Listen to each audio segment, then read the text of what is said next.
Dia kira-kira ingin mengatakan di tengah konfrontasi terbuka dengan kubu Puan, ini saya kok diperlakukan seperti anak kos di partai, gitu kan? Kan orang bisa menafsirkan seperti itu, ya. Orang bisa menafsirkan macam-macam. Bisa menafsirkan. Bahwa dia bisa ditafsirkan bahwa dia tetap bersama rakyat.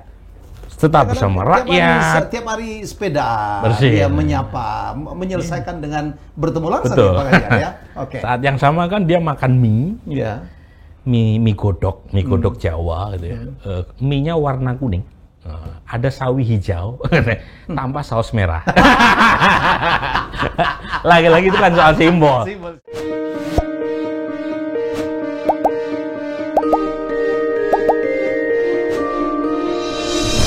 Ini hot nih. Ketika Ganjar Pranowo tidak diundang dalam satu acara di Semarang, PDI Perjuangan, dan tiba-tiba kita terpapar dengan sebuah isu besar. Ada apa ini? Tamu saya adalah Dr. Burhanuddin Muhtadi. Sama-sama MU, kita nggak bahas MU nih, Pak. Udah finish nomor 2. Udah cukup lah. Itu udah terbaik lah. Semoga Europa League juara. Semoga. Apa kabar, Dokter? Baik. Iya. Wah, saya itu pengagum Anda loh. Kalau ngomong tuh orang pinter banyak, tapi menyampaikan kan lain persoalan kan? Bukan karena sesama ini ya, pendukung MU bukan. Mungkin ada juga. Ada subjektivitasnya. Jadi ini tiba-tiba orang menghubung-hubungkan masalah Mas Ganjar ini ke 2024 ya, Mas Burhan ya? Saya kira tidak bisa disalahkan kalau publik mengaitkan rivalitas di internal PD Perjuangan dengan 2024.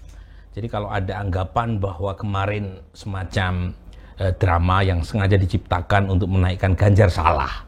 Jelas itu bukan drama. Memang ada rivalitas antara faksi-faksi di internal partai, terutama terkait dengan siapa yang diusung di 2024. Jadi pernyataan keras Bambang Wuryanto, atau yang kita kenal sebagai Bambang Pacul, yang kita kenal juga sebagai tangan kanan Puan, itu merefleksikan betapa kerasnya persaingan di internal. Karena kalau misalnya Ganjar jadi calon presiden oleh PD Perjuangan, berarti peluang Puan, jangankan sebagai capres, sebagai cawapres pun tertutup.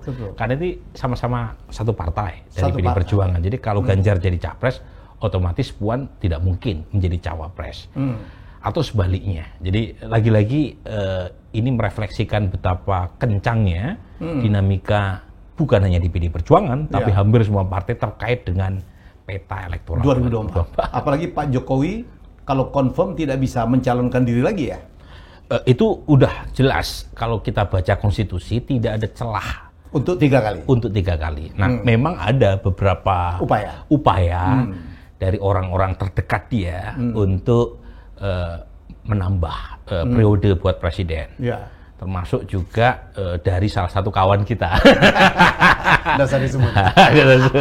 Yang ingin jualan paket 3 periode. 3 periode. Tapi kalau kita baca dari hasil-hasil survei sekarang, resistensi publik masih kencang. Jadi publik pernah diriset, Mas? Pernah. Jadi pernah disurvei. Pernah disurvei. Jadi 71% menentang. Dari 43% warga yang tahu tentang isu 3 periode. Jadi sebagian besar dari yang tahu, kan nggak semua orang tahu ya. Jadi ada 43% yang tahu. Dari 43%, 71%-nya menolak. Kalau survei Carta kurang lebih sekitar 60% dari 37% yang tahu, yang menolak. Tapi kesimpulannya sama. Baik survei Carta Politika atau Indikator, itu sama-sama publik belum menerima ide tentang 3 periode. Jadi dan sikap Pak Jokowi kan jelas. Sikap Pak Jokowi mengatakan tidak untuk 3 periode. Dan karenanya semua partai berikut elit-elitnya berlomba-lomba. Nah, termasuk yang kita dengar kemarin dalam kasus di kandang Banteng ya. Jadi Puan punya acara di kandangnya Ganjar tidak diundang, Ganjarnya malah naik sepeda di Jakarta. Nah itu bahasa politisi, apalagi yang punya latar belakang Jawa kan penuh dengan simbol. Kita menyebut dengan istilah pasemon atau sanepo. Oh gitu. Simbol, itu simbol. Jadi coba lihat rame-ramenya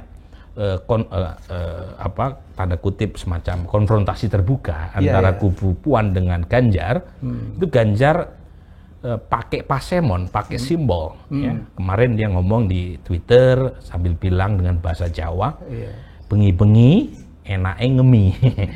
Jadi malam-malam enaknya makan mie. Seperti inget zaman ngekos. Nah, dia bilang begitu. Nah itu artinya seperti zaman saya dulu kos. Itu bahasa simbol tuh. Dia kira-kira ingin mengatakan di tengah konfrontasi terbuka dengan kubu Puan, ini saya kok diperlakukan seperti anak kos di partai, gitu kan? Kan orang bisa menafsirkan seperti itu, ya. Orang bisa menafsirkan macam-macam. Bisa menafsirkan. Bahwa dia bisa ditafsirkan bahwa dia tetap bersama rakyat. Tetap bersama rakyat. Tiap hari sepeda, bersih, dia menyapa, menyelesaikan dengan bertemu langsung ya Pak Ganjar ya. Saat yang sama kan dia makan mie, mie godok Jawa gitu ya. Mie-nya warna kuning. Ada sawi hijau tanpa saus merah. Lagi-lagi itu kan soal simbol. Jangan-jangan kuning itu Golkar, saus hijau bisa PKB, bisa P3 gitu ya. Sementara tanpa saus merah, jarang orang Jawa makan mie tanpa saus sambal atau saus tomat, jarang.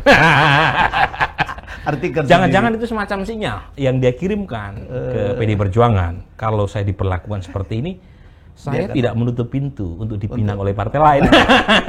Dan itu pernah terjadi ya untuk di PDI, kader-kader PDI ya. Untuk di kader PD Perjuangan di pilkada pernah, pilkada. Di pilkada.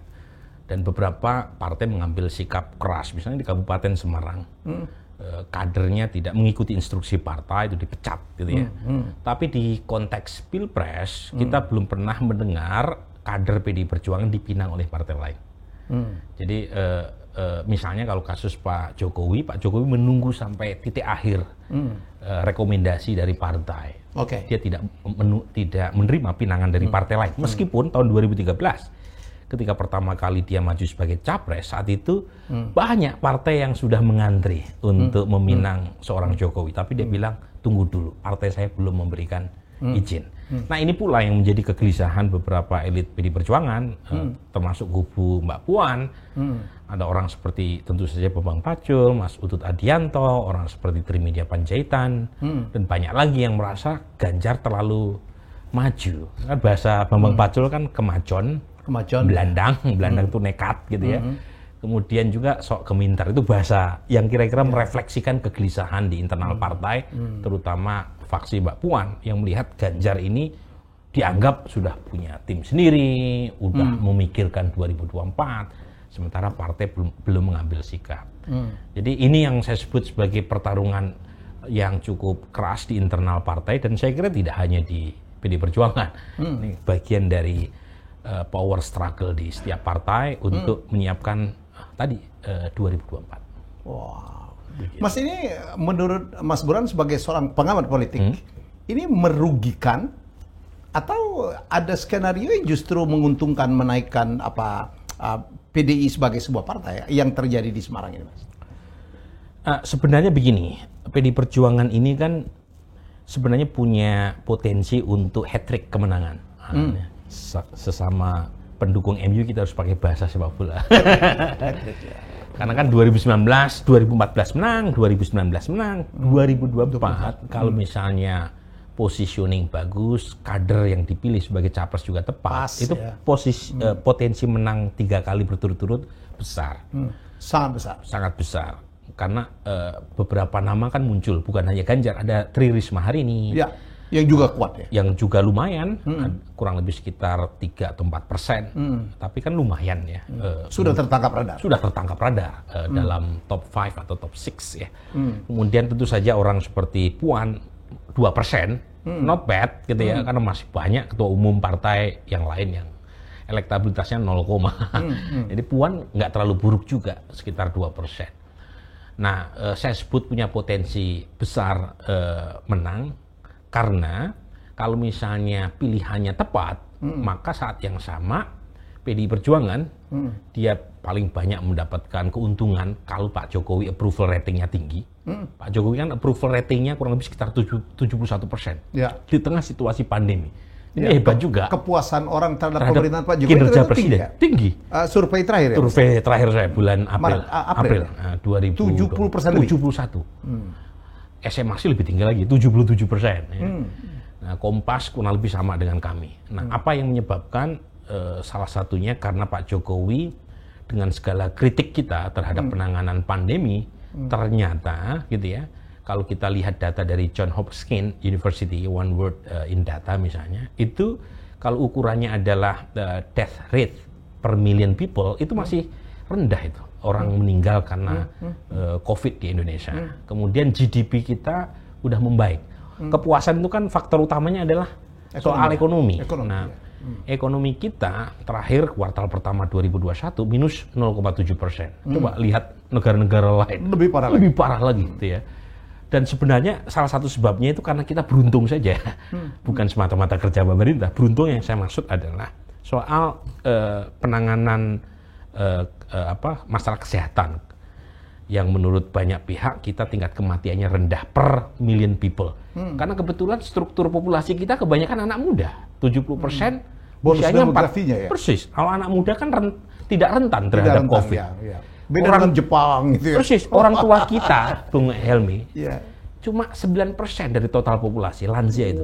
Coba bandingkan sama rata-rata dunia, 16%. Di Swedia, orang tua itu rata-rata 20%. Makanya banyak yang meninggal. Jadi itu struktur populasi menentukan. Jadi kita beruntung. Kemudian GDP kita kan nggak tergantung sama faktor global.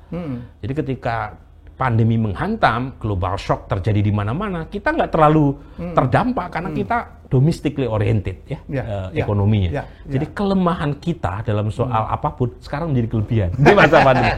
Nah, itu yang membantu approval 71%. Dan siapa yang paling diuntungkan? PDIP. Meskipun partai pendukung Pak Jokowi banyak, bukan hanya PDI Perjuangan. Jadi PDIP itu dapat banyak keuntungan by default tanpa harus kerja keras. Apalagi dia menguasai banyak kementerian. Kepala daerah. Ya, banyak kementerian, daerah banyak juga. kepala daerah. Kementerian yang dikuasai juga kementerian yang berhubungan dengan masyarakat secara luas. Kementerian Sosial, dalam negeri, ya, apalagi itu Kementerian Perikanan Kelautan dan seterusnya. Jadi itu satu approval rating. Kedua, Ganjar terlepas dari elektabilitasnya yang belum terlalu maksimal, tetapi secara umum masih nomor 1, nomor 2, tergantung. Survei terakhir dari indikator 15% Ganjar, nomor 1, tetapi tidak signifikan secara statistik dengan Anies Baswedan. Anies 14%, dia 15%. Ini dua nama luar biasa. Dua nama ini betul. Ya, jadi kalau ada orang yang gelisah atas melesatnya Ganjar, itu memang masuk akal ya, Mas? Masuk akal. Masuk akal. Ya. Lepas dari kritik yang diajukan ke beberapa orang terhadap Ganjar, misalnya dari internal PDI Perjuangan kan, Ganjar dianggap kurang memperdulikan isu atau kepentingan internal partai. Ganjar dianggap main sendiri. Terlepas dari itu ya, terlepas daripada itu, sekarang di antara kader PDI Perjuangan yang paling potensial menjadi presiden, Ganjar. Jadi, nah pertanyaannya adalah, pertanyaan ini yang menurut saya penting untuk diajukan, apakah elektabilitas satu-satunya determinan bagi partai untuk mendukung seorang calon? Tidak. Beberapa kasus dalam pilkada PDI Perjuangan mendukung calon yang elektabilitasnya rendah. Banyak gagalnya, tetapi ada juga yang sukses karena kan elektabilitas itu dinamis. Misalnya kasus Pak Jokowi itu didukung pertama kali sebagai calon gubernur tahun 2012 itu elektabilitasnya 6%. Masih kalah sama Fauzi Bowo. Tetapi kan struktur partai bekerja. Partai bekerja. Ya, tapi overall pada umumnya kalau misalnya mendukung calon yang jauh sekali dari survei, umumnya kalah. Nah, masalahnya elektabilitas mau Anies, mau Ganjar, itu kan orang-orang yang punya kewenangan di partai. Bahkan bukan orang partai, orang yang seperti Anies ya.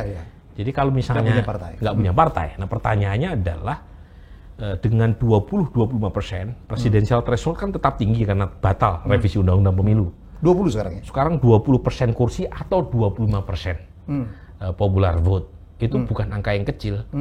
Nah kalau berdasarkan untuk dapat tiket nggak gampang. Nggak gampang, karena butuh koalisi dengan partai. At least perlu 3 partai itu ya?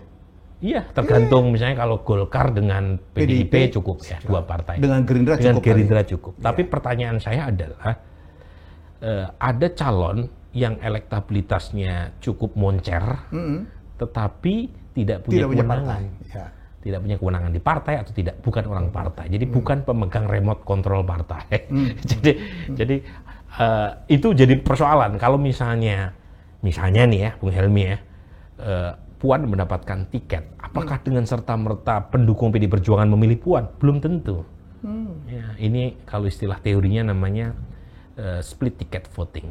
Jadi instruksi elit untuk mendukung salah satu calon belum tentu diikuti oleh basis masanya. Konstituennya ya. Karena dalam pemilihan secara langsung, konstituen, basis, pemilih itu punya preferensi yang mungkin berbeda dengan elit. Jadi, elektabilitas orang per orang itu seringkali tidak sama dengan kepentingan elit. Tapi PDIP itu sangat patuh saya pikir, Mas. Enggak juga ya? Tidak juga. Jadi ada segmen pemilih yang fanatik ya. Siapapun yang dicalonkan PDIP akan mungkin seperti kasus di Bali gitu ya. Siapapun dicalonkan PDIP. Di beberapa kota di Jawa Tengah juga seperti itu. Jadi PDI Perjuangan umumnya cukup punya basis loyal. Tetapi secara umum, sekuat apapun PDI Perjuangan memiliki apa yang disebut dengan istilah party identifiers yang kuat, loyalis yang kuat, itu sebagian besar memilih berdasarkan preferensi personal. Nah, itu yang menjelaskan bahwa pilihan yang tepat oleh elit partai dalam proses pemilihan secara langsung, termasuk Pilpres, itu juga salah satu faktor yang paling menentukan apakah partai tersebut sukses mengusung capres di Pilpres atau tidak. Nah, itu yang gampang, ilustrasinya paling gampang itu 2004 misalnya. 2004 Pak SBY JK hanya diusung oleh koalisi total cuma 7%. Partai-partai kecil tuh yang mendukung saat itu ya. Misalnya seperti PBB, Partai Demokrat. Itu kan kecil, total mungkin nggak nyampe 9%. Demokrat 7%, PBB partai kecil 2 atau 3%. Tetapi suara Pak SBY 60%. Pribadi sebagai capres tahun 2004. Pertanyaannya adalah, dari mana 50% sisanya? Ya dari pendukung partai lain yang tidak happy dengan keputusan elit partainya. Nah, ini bisa terjadi. Ada juga yang happy. Jadi kebalikan dari split ticket voting namanya straight ticket voting. Jadi pilihannya straight. Itu lurus gitu, tegak lurus. Nah, straight ticket voting. Nah, itu terjadi juga kalau misalnya pilihannya tepat ya dalam mengusung calon. Nah, hal-hal semacam ini kan seringkali diabaikan juga, Bung Helmi, kalau misalnya pertarungan di internal partai keras ya, atau kompleks. Kompleks yang saya maksud adalah bagaimanapun kan Mbak Puan ini kan sudah menunggu sekian lama. Ya, dan dipersiapkan. 2013 sebelum Pak Jokowi mendapatkan mandat sebagai calon presiden, Mbak Puan itu salah satu calon minimal cawapres. Ketika Jokowi diputuskan sebagai capres oleh PD Perjuangan, Puan kan harus bersabar. Mengapa? Karena nggak mungkin Jokowi dengan partai yang sama. Dari partai kan namanya jeruk makan jeruk kan. Jadi ketika jadi capres Pak Jokowi dengan sendirinya Puan harus ngalah. Nah, pertanyaannya, apakah ibunya mau ngalah sekali lagi untuk anaknya demi Ganjar? Ini kan hal-hal yang sangat kompleks yang tidak semudah saya gitu ya melakukan survei. Karena ada urusan personal, ada urusan kepentingan partai gitu. Jadi hal-hal semacam ini termasuk, jangan lupa Pak Prabowo itu sudah pernah mendapatkan janji diusung sebagai capres oleh PD Perjuangan. Kapan? Saat Pak Prabowo menyatakan mendukung Ibu Mega tahun 2009. Kan pasangan Mega Prabowo. Nah, janji itu konon tertulis dalam perjanjian di batu tulis. Dan itu sempat berapa kali diusung juga sempat ya? Pada saat mereka rivalitas ya. Diungkit. Kenapa kemudian Ibu Mega mengusung Pak Jokowi? Mana janji yang dulu pernah terucapkan? Dan apalagi sekarang Pak Prabowo sudah masuk ke kabinet ya, yang notabene adalah ya PDIP lah ya. Betul. Dan sekarang kan isunya kan Prabowo Puan. Ya, salah jadi satu calon. ada dua orang yang mungkin punya persoalan buat PD Perjuangan dalam pengertian tadi, satu soal batu tulis, satu soal dukungan yang tertunda karena tahun 2013-2014, Jadi dan saat yang sama Ibu Mega mungkin merasa nggak enak kalau tidak mendukung Pak Prabowo. Nah, pertanyaannya, kalau misalnya PD Perjuangan dan Gerindra mengusung Prabowo Puan, apakah Ganjar terima? Apakah dia tidak melirik partai lain? Tidak soal mie ya. kodok warna kuning sama hijau tadi gitu loh. Jadi kembali ke situ kan. Okay. Mas, posisi Pak Prabowo sekarang di mana di survei? Ada yang mengatakan beliau masih nomor 1. Ya. Kalau terjadi Pilpres. Kalau indikator? Ya, gini, survei itu yang paling utama adalah apakah representatif atau tidak representatif. Ya. Kalau representatif artinya betul-betul punya klaim inferensial untuk mewakili populasi. Pertanyaan yang kedua adalah mode of interview-nya. Nah, jadi metode pertanyaannya diajukan melalui apa.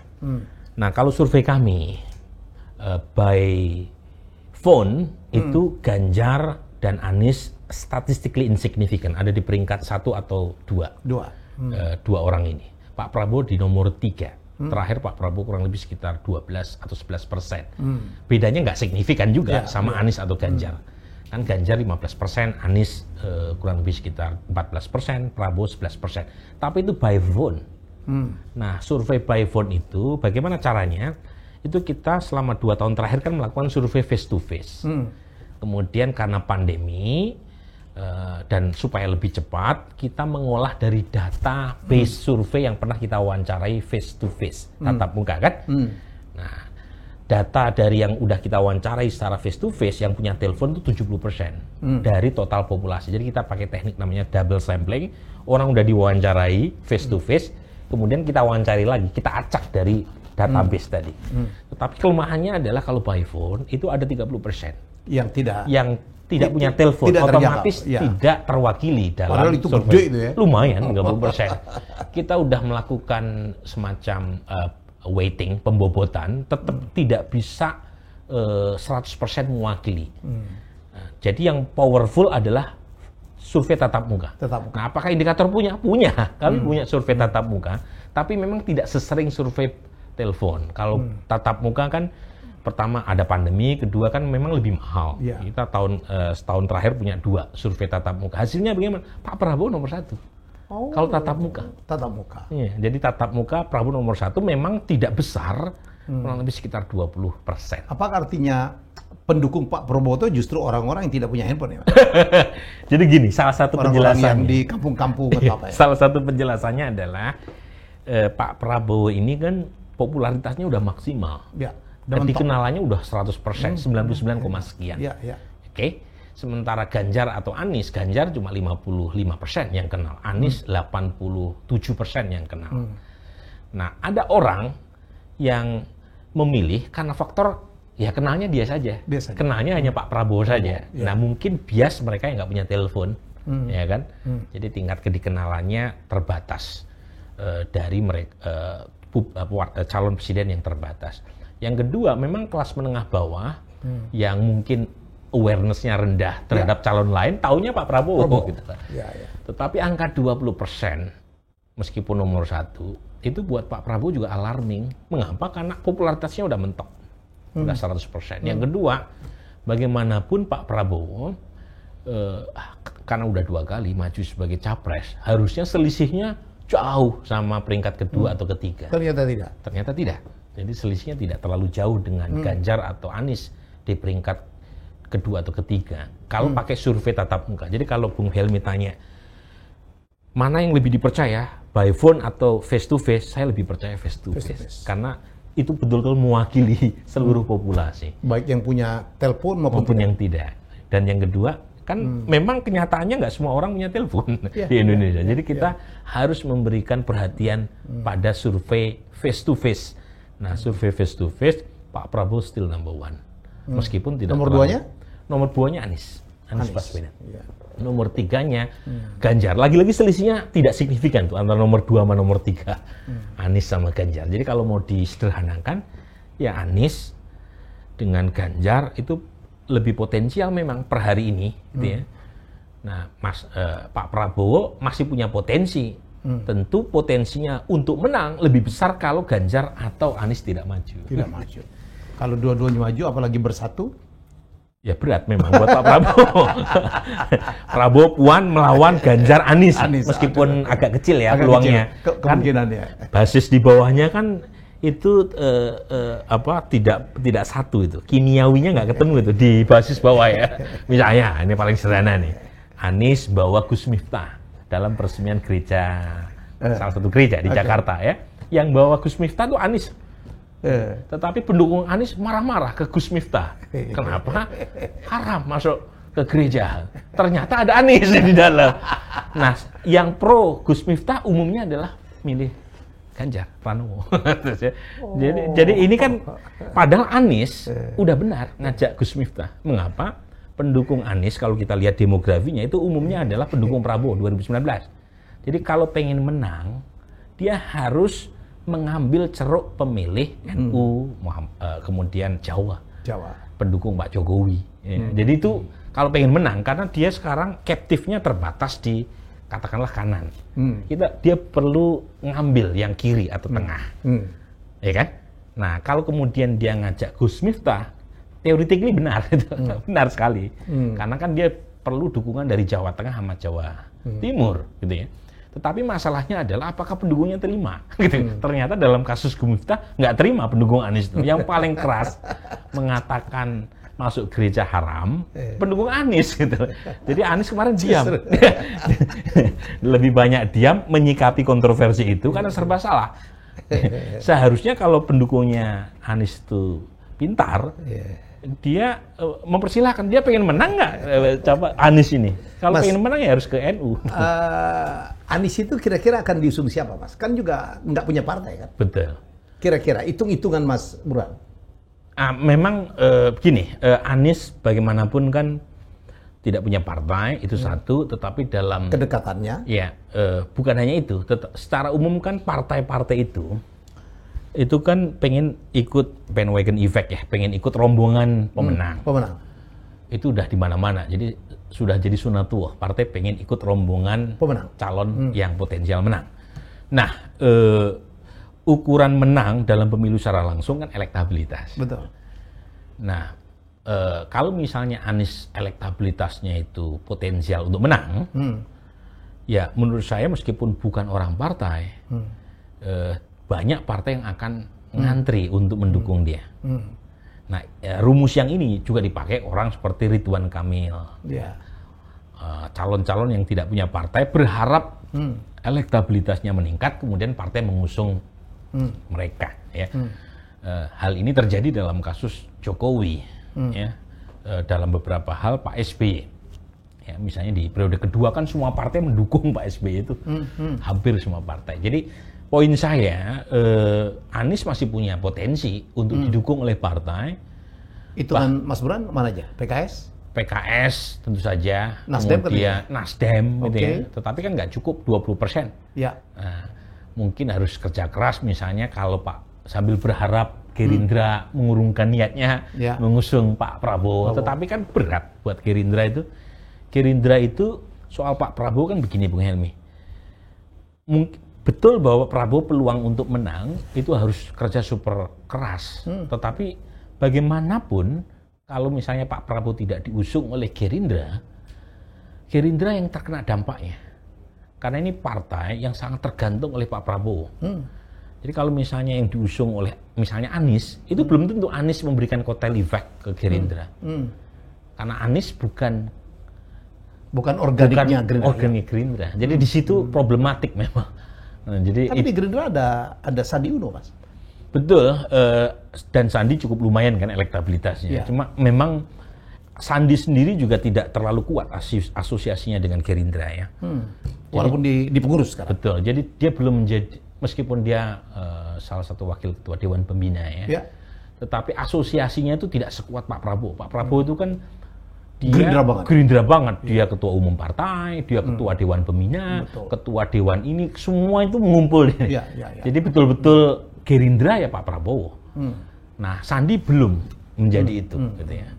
Jadi dan tentu saja lagi-lagi ada faksionalisasi ya di dalam juga yang mungkin membuat Mas Sandi belum cukup mampu meyakinkan internal Gerindra untuk mengusungnya sebagai capres atau cawapres. Nah, jadi hal-hal semacam ini tuh kompleks yang kira-kira kalau disimpulkan berdasarkan survei per hari ini itu tidak ada yang dominan. Ganjar, Anies, meskipun surveinya peringkat pertama, peringkat kedua itu belasan persen, dan dirilis saya terakhir bulan Mei itu, kita rilis seminggu sebelum Lebaran, itu stagnasi tuh dua-duanya itu.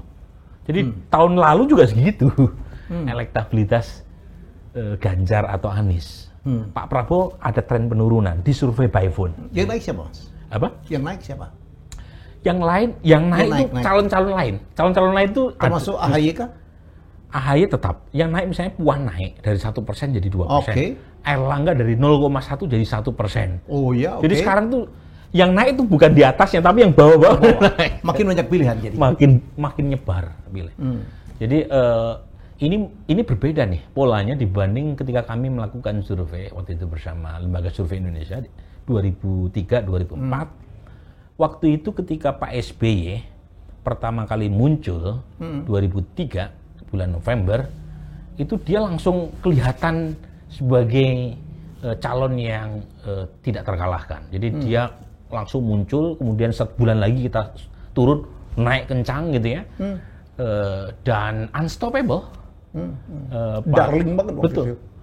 Pak Jokowi 2013 juga begitu. Jadi dia itu sekali muncul tuh langsung melesat. Dan unstoppable. Nah, ini nggak terjadi di kasus sekarang ya. Jadi 2024 ini akan rame nih, Pak. Rame sekali. Pak AHY itu dengan persoalan kemarin yang bisa dia selesaikan, dan quote dia dikerjain dan dia selesai gitu, tidak ada efek positif untuk seorang AHY? Ada, tapi nggak signifikan ya, naik cuma 1% gitu ya. Berapa sekarang AHY? Sekitar 5%-an, 5 atau 6% ya, 5, sekian. Cukup lumayan. Lumayan, not bad. Di antara ketua umum partai, dia nomor 2. Kan kalau dibandingkan dengan ketua umum partai kan di atas Puan dong ya? Di atas Puan, di atas Erlangga, di atas Muhaimin. Hanya kalah dengan Gerindra. Dengan Prabowo. Kalah, ya. Jadi Erlangga juga ada kenaikan tajam. Erlangga Hartarto ini kan dia itu problemnya popularitasnya rendah sekali. Ya. Cuma 25%. Karena orangnya kan lebih kelihatan sebagai teknokrat ketimbang politisi pekerja gitu. Sebagai pekerja. Jadi dia membantu all out Pak Jokowi. Betul. Tetapi tidak terlalu banyak ngomong. Tidak kelihatan banyak ngomong. Kadang-kadang di depan kamera juga kikuk kan. Ya. Jarang muncul juga. Jadi dia betul-betul man of action. Ya. Dia tentu baik buat seorang presiden, tetapi sebagai ketua umum Partai Golkar, jangankan orang luar Golkar, pendukung atau pemilih Partai Golkar juga banyak yang nggak kenal dia. Tetapi belakangan kan dia udah mulai kelihatan ya, terutama pendukungnya pasang baliho, dan kelihatan di survei. Sudah mulai di mana-mana ya. Dari 0,1 jadi 1%, lumayan. Udah pecah telur ya. Dan kita belum tahu apakah sudah ada peningkatan popularitasnya atau tidak. Tapi poin saya, ini yang bawah ini mulai naik nih. Sementara yang atas stagnan.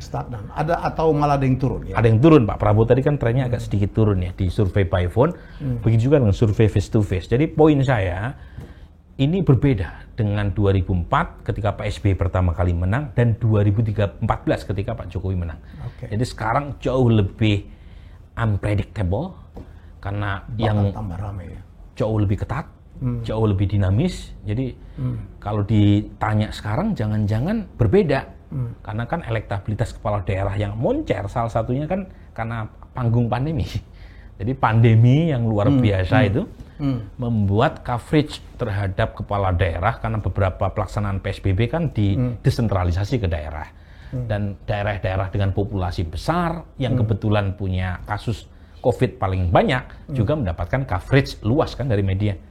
Jadi itu yang penjelasannya adalah mereka dapat coverage luas, pandemi secara tidak langsung memberikan karena ada yang dikerjakan ya. Betul. Bagaimana Ridwan Kamil?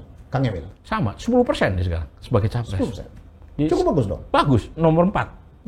Secara statistik tidak beda. Tapi sama juga, nggak punya partai juga kan? Tidak punya partai. Jadi bayangkan, Bung Helmi, 1 sampai 5 itu secara statistik nggak bisa dibedakan. Kan margin of error 2,9. Masih dalam jangkauan ya? Iya, margin of error 2,9%. Nomor 1 15%, nomor 5 10%. Wow. Itu betul-betul ketat ini. Gitu ya. Jadi pertama Ganjar, Anies, Prabowo, Ridwan Kamil, Sandi. Itu betul-betul statistically insignificant. Bagaimana Erick Thohir? Erick masih sekitar 1%-an. Oh, masih jauh. Masih jauh. Ya, kemudian Mahfud MD juga sekitar itu ya. Risma agak lumayan. Jadi tapi poin saya adalah ini masih jauh. Masih 2 tahun lagi. Masih 2 atau 3 tahun lagi. Belanda masih jauh. Karena tidak ada yang dominan, peluang juga masih terbuka buat siapapun.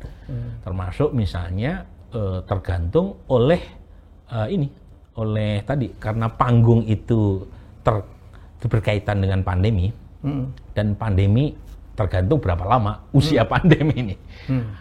Kalau misalnya pandemi tahun depan mulai kehilangan mereda, kan panggung buat kepala daerah juga turun. Apalagi jangan lupa tahun depan Anies sudah selesai masa jabatannya sebagai gubernur. Itu juga katanya sesuatu yang juga akan sangat mempengaruhi. Sangat mengaruhi. Elektabilitas Anies, tidak ada panggung lagi dong ya. Persis. Ganjar, Hovifah, Ridwan Kamil selesai masa jabatannya 2023. Nah, apakah itu memberi kesempatan buat calon presiden yang berasal dari latar belakang menteri? Ada Pak Prabowo di situ, ada Erlangga di situ, ada Erick Thohir di situ. Kita tidak tahu, ada Sandiaga Uno, ada Risma dan seterusnya. Mas Sandi Uno ya, kemarin kan ada survei mengatakan dia salah satu menteri dengan performance terbaik ya. 3 besarnya dengan Bu Risma dan Erick Thohir. Betul. Apakah penunjukan Sandi sebagai menteri akan bisa mengkontrol elektabilitas? Sejauh ini belum ada bukti yang meyakinkan. Ya. Jadi sebelum dan setelah dia masuk ke kementerian itu elektabilitasnya antara 8-9%. Jadi belum ada bukti yang meyakinkan secara statistik ada penambahan. Jadi memang lagi-lagi sepertinya perlu kita uji lagi. Kita harus lebih sabar ya untuk melihat misalnya ke depan seperti apa. Apakah ada perubahan atau tidak ketika misalnya sudah ada beberapa calon yang bergerak dengan partainya.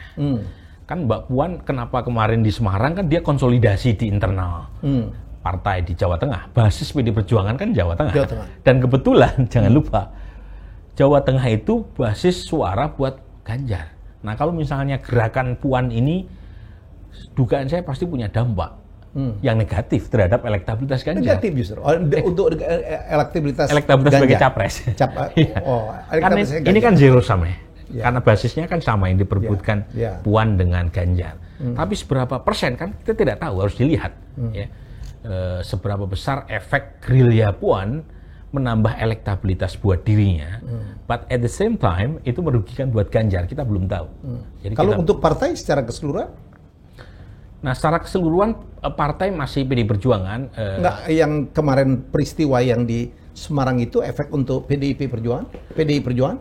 Ya, saya sendiri belum melakukan survei pasca itu. Tetapi kalau kita lihat, pertama secara umum ya, elektabilitas partai yang pertama masih PD Perjuangan. Yang kedua, kalau survei face to face, itu Golkar sama Gerindra imbang. Tapi kalau by phone, Gerindra sedikit lebih tinggi ketimbang Golkar. Salah satu penjelasannya adalah pendukung Golkar itu kelas menengah bawah banget gitu ya. Sebagian nggak punya telepon, jadi nggak tercapture kalau pakai survei telepon. Tapi poin Bung Helmi tadi terkait dengan di Jawa Tengah ya, terus terang itu merugikan PDIP itu. Kemarin drama antara kubu Puan dengan Ganjar. Saya sebut merugikan karena bisa memberi semacam sinyal yang buruk buat basis di bawah bahwa partai mempertontonkan perbedaan pendapat sekeras itu. Ya, dan jangan-jangan pendukung Ganjar mulai melirik partai lain karena Ganjar dipersepsi oleh mereka tidak diperlakukan secara fair di dalam partai, kan bisa aja muncul seperti itu ya. Jadi pendukung Ganjar membuka opsi lain ke partai lain. Tetapi untuk lebih tepatnya, karena saya peneliti, saya harus menguji sekali lagi. Dan mengujinya itu harus pakai metode non-observasional. Apa itu? Pakai eksperimen. Karena kan mulai muncul nih klaim dari pendukung Ganjar. Kalau Ganjar tidak dicapreskan, PDIP hancur. Itu muncul udah? Udah muncul banyak. Nah itu klaim yang harus diuji secara ilmiah. Mengapa? Simple Bung Helmi. Pernyataan semacam ini Bung Helmi itu mengasumsikan ya elektabilitas PDIP itu sebagai dependent variable, sementara Ganjar sebagai independent variable. Jangan-jangan yang terjadi sebaliknya, ada namanya reverse causality. Jadi penyebabnya sebab sama akibat kan nggak jelas. Apakah elektabilitas Ganjar ditentukan oleh PDIP ataukah sebaliknya PDIP elektabilitasnya ditentukan oleh Ganjar. Nah untuk itu pakai eksperimen kita harus menetapkan secara konklusif yang menjadi independent variable Ganjar atau PDIP. Nah kami pernah melakukan 2014. Ini ada rencana? Nanti kita akan lakukan itu ya. 2014 Bung Helmi. Waktu itu kan ada tudingan keras. Karena PDIP lelet ya mengambil keputusan untuk mendukung Jokowi sebagai capres. Akhirnya muncul desakan keras dari pendukung Jokowi. Kalau Jokowi tidak segera dicapreskan, maka PDIP akan hancur di 2014. Tuntutan itu muncul Oktober November 2013. Nah, kita uji. Jadi eksperimen itu satu survei kita assign ada kontrol itu responden yang hanya ditanya tanpa ada Q apakah Jokowi dicalonkan atau tidak dicalonkan oleh PDIP, itu kontrol. Kemudian treatment satu itu elektabilitas partai tapi ada Q-nya, jika Jokowi dicapreskan PDIP di antara partai-partai berikut ini mana yang ibu bapak pilih, itu treatment yang pertama. Treatment kedua, jika Jokowi tidak dicalonkan PDIP di antara partai berikut ini, mana yang Anda pilih? Jadi pilihan partainya banyak, bukan hanya PDIP, tetapi ada Q-nya tadi. Nah, tinggal kita lihat, Bung Helmi, antara treatment minus kontrol. Ada efeknya nggak? Waktu itu ada efek. Jadi kalau Pak Jokowi tidak dicapreskan oleh PDIP, elektabilitas PDIP itu turun. Dikontrol 21%. Kalau tidak mencalonkan 14%. 7% margin. 7% turun. Wow, besar kalau sekali, mencalonkan naik jadi 30%. Jadi waktu itu Oktober 2013. Tapi kan PDIP tak lama itu tarik-menariknya tuh. Iya. Bulan baru dicapreskan Maret 2014, sebulan sebelum pemilu. Dan efek itu udah turun ketika udah terlambat berapa bulan? 5 bulan. Jadi poin saya untuk mengatakan pendukung Ganjar, apakah betul kalau Ganjar nggak didukung PDIP kemudian PDIP merosot? Belum tentu. Jangan-jangan Ganjar moncer salah satunya karena dia dianggap representasi PDIP. Kan kalau kita lihat demografinya, pendukung Ganjar sebagai capres umumnya dari Jawa Tengah. Pilihannya PDIP di 2019 kemarin. Umumnya milih pilpresnya Pak Jokowi. Jadi sebab sama akibatnya belum clear nih. Ini harus disurvei. Ya. Cuma kan kadang-kadang namanya politisi ya, kadang-kadang perlu ini dulu ya, klaim dulu ya. Ya seperti pendukung bola. Oh kalau kita MU nggak bisa digoyang. Kalau MU lebih cerdas ya. Lebih setia. Kalau pendukung Liverpool kurang. Gitu. Mas, satu nama yang pernah digadang-gadang sebagai salah satu calon pemimpin juga. Ahok di mana sekarang? Ahok politically selesai. Politically done. Jadi tidak disurvei atau memang disurvei tapi sudah tidak dipilih? Kita pernah mensurvei nama Ahok dalam simulasi semi terbuka. Bahkan simulasi top of mind. Jadi kalau kita tanpa kasih pilihan nama apapun, Ahok masih muncul. Masih muncul. Dalam simulasi semi terbuka dia di peringkat keempat. Oh cukup bagus. Cukup bagus. Jadi dia punya basis loyal. Umumnya memang non-muslim, etnik minoritas umumnya memilih dia.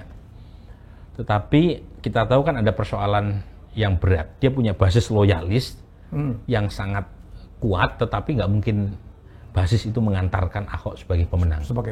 Apalagi masih muncul kan perdebatan soal hukum. Apakah seseorang yang pernah dituntut sekian tahun itu bisa maju atau tidak. Jadi, tetapi dia pendukung dia ini ya itu memang kalau namanya di take out lari kemana? Ke Ganjar. Jadi pendukung Ahok ini kalau kita kan simulasinya macam-macam. Ada simulasi top of mind. Itu kita tanyakan jika pemilu presiden diadakan hari ini siapa calon presiden yang ibu bapak pilih tanpa pilihan jawaban apapun. Nah di situ orang bisa menyebut siapapun termasuk milih Jokowi ada. pemilih Jokowi gitu di simulasi top of mind, meskipun kita tahu Pak Jokowi udah nggak bisa maju lagi. Nah, kemudian simulasi semi terbuka, ada 37 nama yang kita list, semua nama. Wah, nanti kita bisa juga masukkan Bung Helmi. 37 nama, itu yang 0% banyak dari 37 nama itu ya. Nama Ahok kita masukkan di situ, dan dia dapat kurang lebih sekitar peringkat keempat ya simulasi semi terbuka. Kemudian simulasi tertutup, tapi misalnya tertutup 15 nama. 15 nama yang kita anggap punya potensi maju ketua umum partai atau misalnya kepala daerah yang sering dibicarakan di media. Kemudian ada simulasi tertutup tapi lebih sedikit lagi namanya. Nah, dari situ kan ketahuan tuh kalau nama Ahok ada di semi terbuka, tetapi tidak ada di simulasi semi tertutup. Pertanyaannya kemana itu pendukung Ahok? Ke Ganjar, sebagian besar larinya. Jadi ke Ganjar, ada juga yang lari ke ke Risma. Jadi memang ada ada semacam ada semacam politik aliran gitu ya, secara terselubung. Misalnya pendukung Pak Prabowo nih, kalau misalnya namanya di take out dalam simulasi, misalnya Pak Prabowo tidak maju. Namanya juga survei kan pakai simulasi. Kemana pendukung Pak Prabowo? Ya larinya ke Anies, ke Ridwan Kamil, ke Sandi gitu ya. Jadi di situ ketahuan bahwa ternyata elit kalau misalnya menentukan pasangannya ini sama ini itu belum tentu basis masa di bawah mengikuti, karena mereka udah punya grammar sendiri tuh untuk menentukan. Misalnya meskipun belum tentu juga Ganjar didukung Gerindra, itu kan hampir nggak mungkin ya. Tapi siapa tahu dalam politik apapun bisa terjadi. Nah, pertanyaannya apakah pendukung Gerindra serta-merta memilih Ganjar? Belum tentu juga. Jadi begitu juga misalnya paket Prabowo Puan. Apakah basis PDIP dengan akan memilih Gerindra memilih kedua? Belum tentu. Cair banget nih, Mas. Cair sekali. Jadi dalam pemilihan secara langsung memang preferensi personal seorang pemilih Bung Helmi itu lebih menentukan ketimbang. Mas, saya ngeliat bahwa dari calon-calon kita sebut tadi tidak ada tokoh agama ya. Nama-nama tokoh agama kita masukkan, orang seperti Abdul Somad sekitar 2% sebagai 2%. Oke. Lumayan. Rizik Syihab pun kita masukkan. Berapa persen? Nggak nyampe 1%. Nggak nyampe 1%. Memang ini tokoh yang punya masa loyal, tetapi sebagai capres pemilihnya juga mikir. Mungkin orang kayak Abdul Somad nggak cocok sebagai capres, ya kan? Jadi pendukungnya sendiri juga merasa bukan makomnya. Misalnya begitu ya. Umar. Iya, jadi kita tes 37 nama itu banyak sekali nama yang kita masukkan. Jadi Rizal Ramli. Rizal Ramli ada? Kecil sekali. Ya. Jadi nggak benar kalau misalnya lembaga survei. Giring dites juga?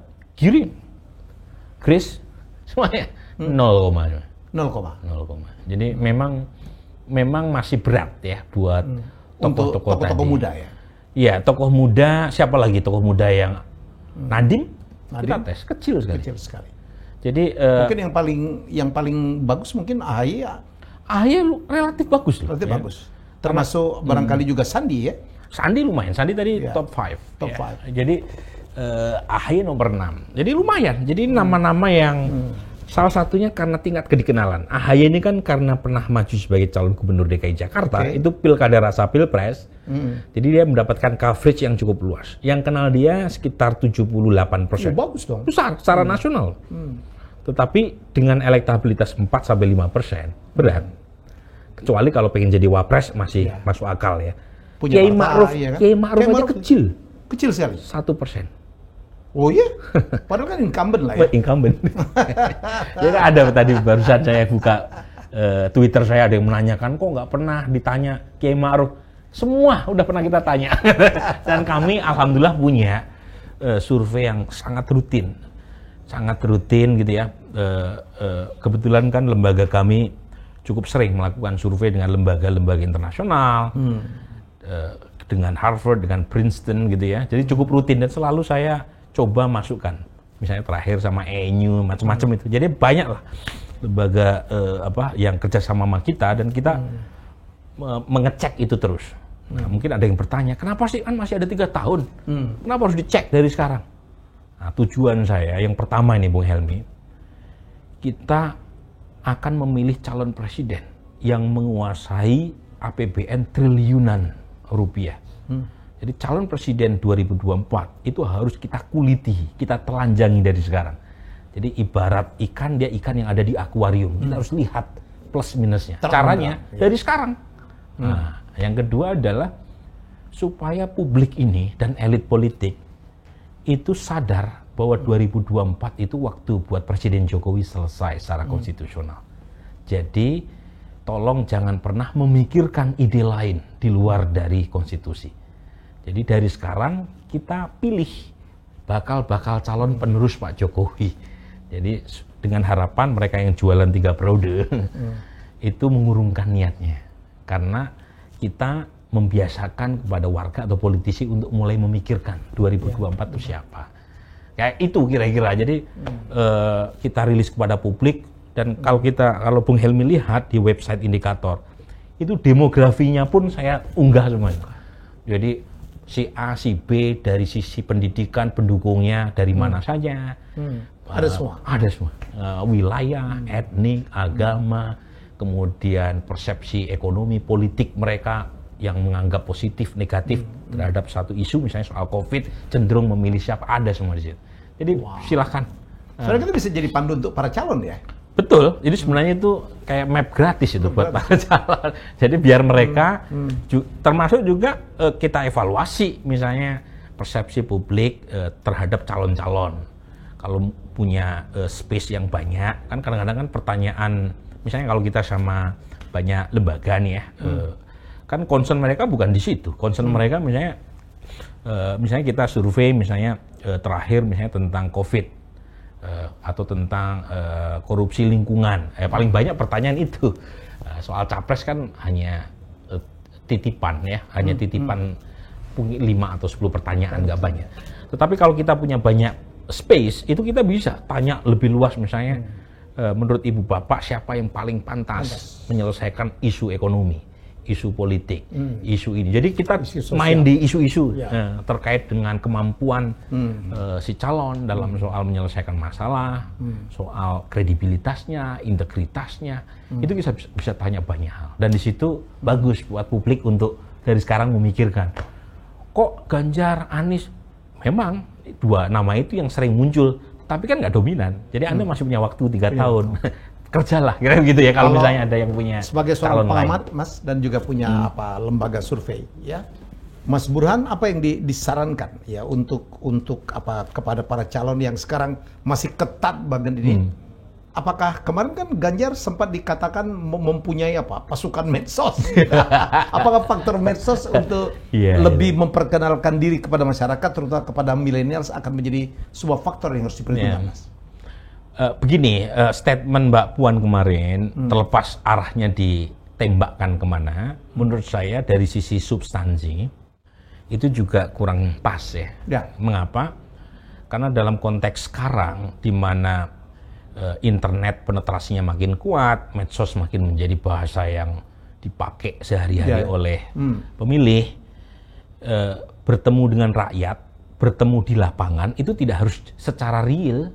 Bertemu di lapangan melalui medsos itu juga bagian dari secara virtual, ya, digital. Betul, itu bagian dari menyantuni pemilih, menyantuni rakyat. Jadi itu nggak bisa dibenturkan. Apalagi medsos sekarang bisa dipakai untuk sarana komunikasi. Persis sekali. Dan data saya, Bung Helmi, sebelum pandemi mereka yang memiliki koneksi internet itu 53% sebelum pandemi. Sekarang 63%. Dalam setahun mengalami kenaikan 10%. Wow. Itu big number. Big number. Tahun 2003 pertama kali kami survei nasional. Pertama kali kami survei nasional itu tahun 99 setelah Soeharto jatuh. Tapi pertama kali survei nasional dan ada pertanyaan, apakah Ibu Bapak punya akses terhadap internet? Waktu cuma 4%. Tahun 2003 November. Sekarang 63%. Itu kenaikan yang super eksponensial. Bung Helmi kan orang pasti paham ya bahasa-bahasa itu ya. Jadi orang ekonomi kan itu sesuatu banget tuh, dari 4 ke 63%. Dan buat siapapun mau pelaku ekonomi, pelaku politik, ini menggiurkan. Nah, kalau kemudian dibenturkan antara bertemu secara dunia nyata dengan dunia maya, itu politically incorrect. Jadi sebenarnya apa yang sudah dilakukan oleh Ganjar dan juga dilakukan sangat Anies, fasih oleh Ridwan Kamil, wow, oleh itu Sandi, media darling, oleh Sandi, ngevlog ya. Betul. Itu udah benar ya? Itu udah benar. Itu justru dalam konteks sekarang dan ke depan, medsos itu adalah sarana yang makin lama makin dipakai dan kita tahu generasi Z, generasi milenial itu makin lama makin tergantung sama gadget gitu ya. Dan mereka ini pemilih yang makin besar jumlahnya. Dan cost-nya jauh lebih murah daripada bertemu langsung. Apalagi jadi, sekarang COVID ya. Baby boomers itu makin lama makin sedikit. Ya kan? Coba lihat sensus terakhir 2020 ya. Itu total itu generasi Z sama generasi milenial itu udah 70-an%. Ya. Besar sekali populasi. Nah, masa mengalinasi yang 70%? Jadi nggak bisa. Jadi menurut saya cepat atau lambat ini disrupsi nih, termasuk disrupsi yang mengganggu kenyamanan dalam soal politik. Suka tidak suka. Betul. Jadi apa yang dilakukan oleh politisi-politisi tadi, mau Ganjar, mau Anies Baswedan, Sandi. Kemudian Ridwan Kamil, itu mau tidak mau, ya itulah cara mereka untuk mengantisipasi perubahan zaman dan lebih murah dibanding TV dan lebih efektif. Lebih efektif. Iya, jadi dan lama-kelamaan kan lebih targeted dan lebih personal. Lebih personal. Dan politik itu kan salah satu yang menjelaskan kenapa Trump menang 2016 kan itu juga dia pintar memakai algoritma digital, Twitter sama Facebook kan dia lihat dia abaikan tuh negara bagian yang jelas punya Republikan atau punya Demokrat. Dia kejar yang swing state. Nah, isu-isu apa yang dimakan sama di swing state itu yang dia kerjakan, dia petakan dengan secara targeted gitu ya. Dia lihat mana yang harus dia boosting dan seterusnya, segmen mana, dari mana dia dapat data itu? Ya dari medsos. jadi ini sesuatu yang nggak bisa. Jadi orang sekuat apapun nggak bisa. Ini yang bisa mereka lakukan adalah ikut ya masuk dalam algoritma elektoral baru itu, yang suka tidak suka ya mereka harus masuki gitu. Jadi udah tepat itu. Cuma masalahnya adalah gitu ya. Saya kira bukan soal medsosnya semata. Jadi Ganjar dianggap membentuk pasukan, termasuk pasukan digital, sebelum mendapatkan mandat resmi dari partai. Dan itu aja masalahnya. Jadi dianggap ini tadi bahasanya Bambang Pacul kan kemajon, belandang, keminter, belum ada mandat udah. Nah, bahasanya itu. Nah, pernyataan itu kan tidak bisa dilepaskan dari pertarungan di internal. Kalau misalnya itu dilakukan Mbak Puan, kan Mbak Bambang Pacul nggak mungkin ngomong begitu. Oke, Mas Burhan. Udah sejam kita bicara. Ini masih 3 tahun lagi, pasti akan banyak sekali. Wah, ini sangat dinamis ya. Sangat dinamis. Ya. Jadi Belanda masih jauh. Tapi harus bersiap dari sekarang. Harus, karena 3 tahun bukan waktu yang pendek ya. Buat politik. Apalagi untuk membangun sebuah reputasi. Betul. Ya. Jadi, ini bukan reality show. Bukan. Jadi politisi dari semua partai itu harus sadar menuju 2024 itu mereka tidak melakukan lari sprint, tapi lari maraton. Jaga energi, jaga stamina, termasuk juga jaga strategi. Karena kalau tidak, ya salah-salah malah kebelanjur dan kemudian tidak mendapatkan tiket ya. Dan jangan lupa bisa banyak hal yang dipakai, termasuk dengan dimunculkan dari sekarang kan orang berhak dong melihat rekam jejaknya, integritasnya. Orang ini bersih atau tidak dalam kasus A, B, C, D. Kan bagus buat kita ya, buat pemilih ya. Untuk sebagai mendapatkan calon yang terbaik. Calon yang betul-betul relatif lebih terbuka ya. Betul. Dan yang penting juga, karena beberapa kan udah mulai kerja gitu ya. Saya lihat kemarin saya ada 100 hari peringatan orang tua saya meninggal ya di Rembang. Sepanjang perjalanan itu baliho besar-besar Airlangga Hartarto. Ya. Mungkin baru memulai ya, tetapi kan tidak bisa langsung didapatkan hasilnya dari sekarang. Kemudian juga nama-nama yang lain. Ya. Kalau orang seperti Ganjar, Anies, kemudian Sandi, Ridwan Kamil kan nama-nama itu udah malang melintang di dunia medsos kita ya. Tapi kita belum mendengar nih, terutama dari struktur partai ya. Puan udah mulai gerak dan seterusnya. Dan Mohaimin udah bergerak juga. Persis. Dan jangan-jangan yang muncul bukan 10 nama. Tapi yang muncul bisa 15, 20, 25 nama. Semakin banyak pilihan, semakin bagus buat kita. Untuk masyarakat. Untuk masyarakat. Thank you, Mas. Sama-sama. Luar biasa. Satu kehormatan sukses. Saya udah lama kepengen mengundang Mas Bram. Begitu ini lagi hot gitu ya. Dan ini semoga menjadi satu pelajaran politik yang baik ya. Untuk semua kita, untuk para politisi juga, untuk rakyat apalagi. Ya. Siap. Terima kasih. Sama-sama. Terima kasih. Saya terlambat ya. Oke, yang penting. Thanks for having me. Ya, kita berdoa semoga MU makin berjaya. Iya. Semoga tahun depan juara Liga Premier dan sebentar lagi juara Liga Eropa. Saya kira itu yang menyatukan kita. Kita harus punya apa ya, kesenangan yang sama. Iya. Baik, terima kasih. Sebelum ditutup mungkin sesekali Bung Helmi mengundang orang seperti Sujiwo Tejo, orang seperti Pangeran, bareng-bareng sama pendukung MU. Oh iya. Mas Jiwa udah bergabung dengan perusahaan saya, Mas R66 Media. Oh iya. Kita lagi desain yang baru. Pange, saya lagi janjian juga nih. Oh iya. Ya, intinya sesama pendukung MU dikumpulkan. Iya, Ipang Wahid. Panji Pragiwaksono. Iya. Oh, termasuk Pak Mahfud. Iya. Jangan gundang Saidido, Manchester City dia. Oh iya. Saya kira di Manchester City itu pendukungnya Indonesia cuma satu, Saidido. Sama Tommy FAW, ya ada dua lah. Ada dua, ya. Cuman dua aja. Terima kasih, Mas. Sama-sama. Ya, itulah podcast saya dengan Dr. Burhanuddin Muhtadi, ya seorang pengamat politik yang saya suka banget. Ya, ilmunya dalam, memang doktornya membahas tentang voter buying sih. Iya, tentang politik uang. Politik uang, dan sekarang dipakai di berbagai lembaga pendidikan ya. Oke, semoga saya lebih sering lagi akan berjumpa beliau karena politik memang sangat dinamis. Mas, anytime saya kalau mengundang kita akan bahas terus ya. Karena menurut saya ini ada channel ini juga kita akan mengedukasi masyarakat ya supaya lebih punya kesadaran politik. Insya Allah. Ya, kita jumpa dengan tamu hebat saya selanjutnya. Bye bye.